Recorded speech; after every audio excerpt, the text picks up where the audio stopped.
braking effort. So when you lose air pressure, that locks your tires. That's correct. Man, okay.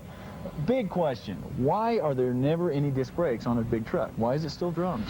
Well, one of the big reasons is your drum brakes has a larger surface area for that braking effort versus the relatively...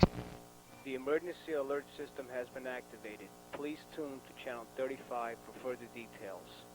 Well, if everything's adjusted properly and well maintained, you should get roughly 80 to 100,000 miles. Wow. Now, the big question is, when you hear about a runaway truck going down a hill, losing brakes, what's happened?